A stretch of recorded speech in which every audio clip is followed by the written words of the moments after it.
So then, people, I'll keep this short and sweet. I had an unplanned visit to the doctors last night. I felt this fever coming on all week, and it definitely got worse yesterday in between the hours of 8 and 10 p.m. And I asked the doctor what was up with me. He said, what you've got is very common amongst most people. As I say, this time of year, especially football fans, it often comes around every couple of years in the summer.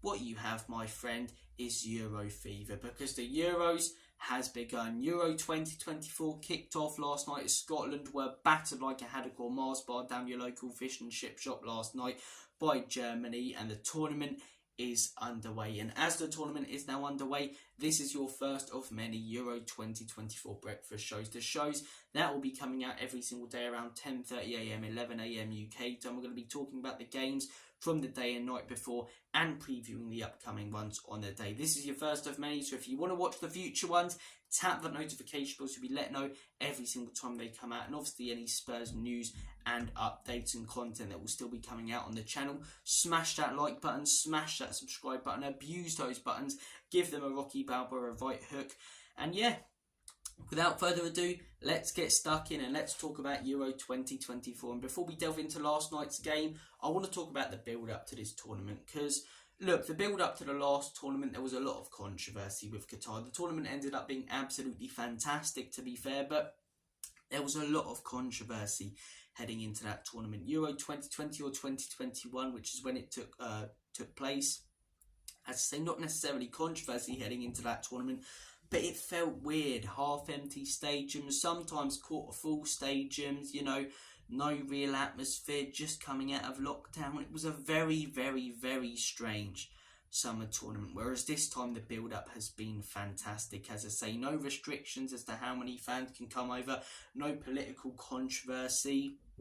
It's just a football-mad nation, Germany, that's hosting this tournament, and seeing all the different fans, as I say, in Germany on social media, the England fans, the Scotland fans, who have made such good noise over there, to be fair to them, the German fans obviously, and all the other ones that we'll see today and over the next few weeks.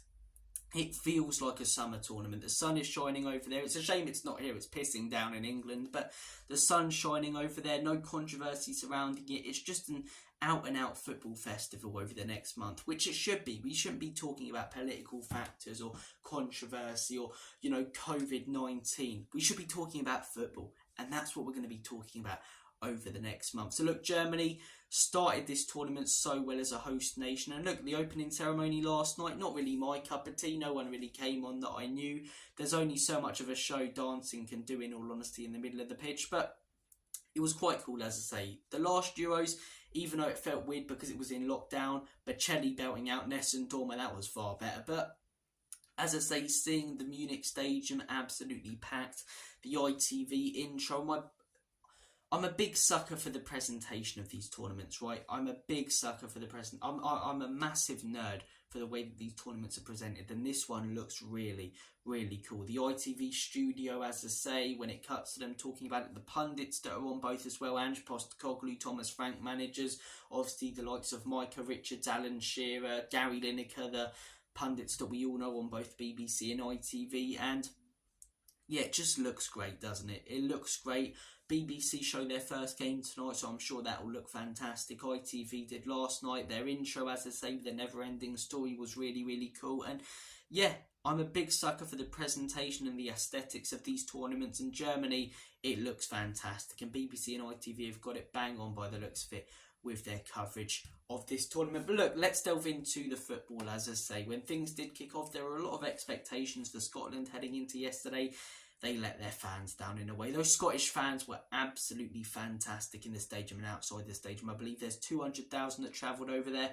Fair play to them. Fair play to them. And they were let down by their team, because the way they belted out that national anthem, talk about passion from a nation, it's fantastic. It really is fantastic to see. But look, when the game did kick off, as I say, the quality was far too much for them. Germany, as I say, they started quickly. The players and the team looked like they had that motivation, being the host nation. And yeah, a huge difference in quality. Obviously, with these first games in the Euros, it's going to be hard to tell how good sides are, as I say, because was it Scotland just being terrible yesterday, or was it Germany being phenomenal? We'll see that, you know, when Scotland play Switzerland and Germany play Hungary, or especially if either of them or both of them get to the knockout stages and have to play some tougher opposition. But judging by last night, Germany looked absolutely fantastic. They really did. Musiala, what a player he is, and what a shame that England didn't get this guy, right? Played for our youth academy, as I say, under-19s, went to Germany. Imagine a midfield of Bellingham, Musiala and Rice, with Palmer, Trent Alexander-Arnold, you know, all of these other options that you can put in, Foden. It would have been even better than it already is, because that kid is absolutely class. Is Bellingham better than him? Yeah, he is in my opinion, but that doesn't mean that Musiala ain't very good, because this guy is fantastic, and he showed it last night. I remember he dribbled through about 4 or 5 Scottish players using one boot at one point in time. Scored a fantastic goal. Florian Wirtz as well, been fantastic for Leverkusen all season. Looked very, very good last night for Germany. It was just a very, very complete and solid German performance. They pressed very high, they played well. Obviously, there's not as much tactical depth to international football as there is with club football, but you can clearly see which team, which international side had the better manager, a more experienced manager. And Nagelsmann, as I say, even though there wasn't that much tactical depth to their game, the high press, as I say, they didn't give Scotland a minute to breathe. And while Scotland were crap and couldn't play out to save their lives, a huge part of that was the German press. Tony Kroos as well, fantastic. They were really, really solid. A lot of credit has to go the way of the Germans. But Scotland, on the other hand, pile of pygmy hippo shite last night. I'm not going to pull any punches here. I know some people might, as I say, because their fans have been fantastic. I'm sorry. There's always a lot of hype for them coming into these tournaments. There was in the last Euros, and there's just a huge difference in quality. It's like when Celtic and Rangers, you know, they get hyped up and talked about as these high teams and quality teams, and they come up against top European opposition, and they really, really struggle because they're just not at the same level. Celtic smash the league every single season and have done over the last few years, but as soon as they enter into the Champions League, they get hammered, they get destroyed, they get outclassed, they get outplayed. It looks like men against boys, and that's not for a lack of work ethic. That's for a lack of ability, in my opinion, and that's what it was yesterday for Scotland. I don't think that the Scottish didn't care.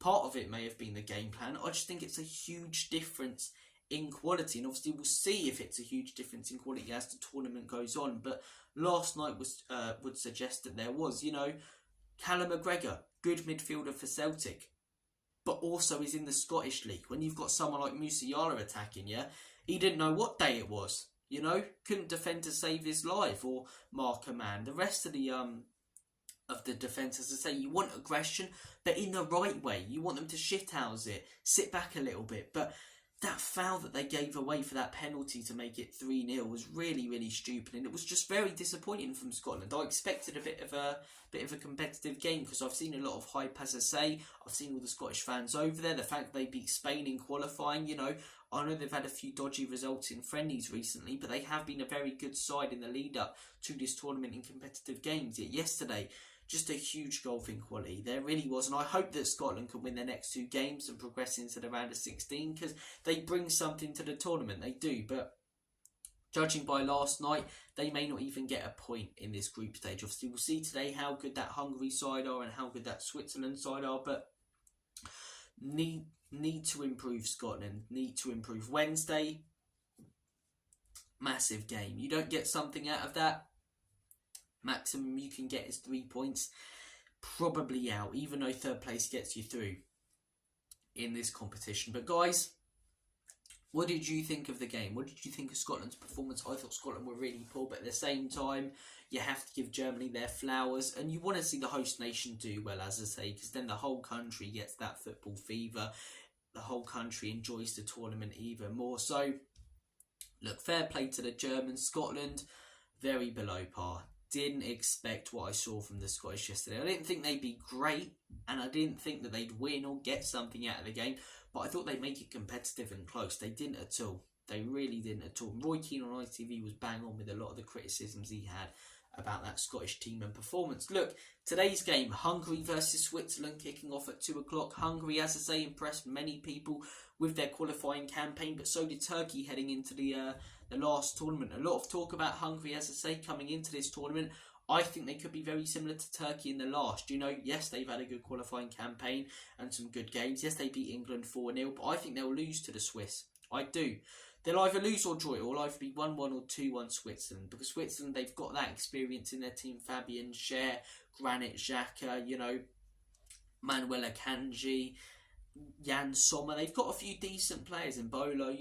They're not a bad side, the Swiss. And in my opinion, that little bit of quality that they have more than Hungary, apart from Szoboszlai and Kirkez, may get them the win today. So I'm going to go 2-1 Switzerland. 5 p.m.